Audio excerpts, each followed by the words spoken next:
মুছলমান হোৱাৰ কাৰণে। আপোনালোক মুছলমান হোৱাৰ কাৰণে ৰাস্তা নাই। এটা কথা কৈ যাব কৈছো, আমি বিৰোধী ঐক্য মঞ্চ সকলো একেলগে আমি কাম কাজ কৰি আছো। আমাৰ কাৰণে কোনো ৰঙা কোলা বগা নাই। সংবিধানে সকলো মানুহকে সমান অধিকাৰ দিছে। আমাৰ মূল চিন্তাটো হ'ল সম অধিকাৰ, সম মৰ্যাদা আৰু সম উন্নয়ন। অসমৰ প্ৰতিটো জাতি জনগোষ্ঠী ভাষা ভাষী ধৰ্মাৱলম্বী লোক সকলোৱে যাতে অসমৰ মাটিত যাতে সম মৰ্যাদাৰে জীয়াই থাকিব পাৰে।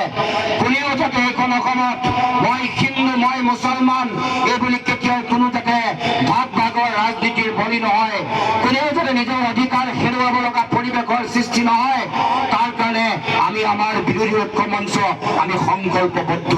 দিল্লীত 24ত ইণ্ডিয়াৰ চৰকাৰ, অসমত 26ত বিৰোধী ঐক্য মঞ্চ অসমৰ চৰকাৰ হোৱাৰ লগে লগে অসমৰ প্ৰতিটো জাতি জনগোষ্ঠী ভাষা ভাষী ধৰ্মাৱলম্বী লোকে সকলোৱে মৰ্যাদা পাব।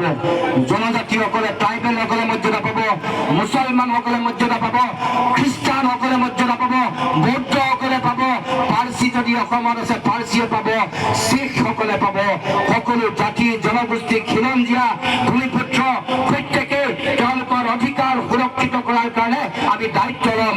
অসমৰ খিলঞ্জীয়া প্ৰতিটো জাতি জনগোষ্ঠীয়ে তেওঁলোকে নিজৰ অধিকাৰ পাব। কেতিয়াও কোনেও কোনো মুহূৰ্ততে নিজকে অসমৰ মহাজাতিৰ যিটো গঠন প্ৰক্ৰিয়া, সেই প্ৰক্ৰিয়াত কেতিয়াও কোনো নিজকে আঁতৰত বুলি কেতিয়াও অনুভৱ কৰা পৰিৱেশ নাহে। গতিকে আমি সেই কথা আপোনালোকক দায়িত্ব সহকাৰে কৈ থৈ গৈছো যে আমাৰ এতিয়া আপোনালোকক যেতিয়াই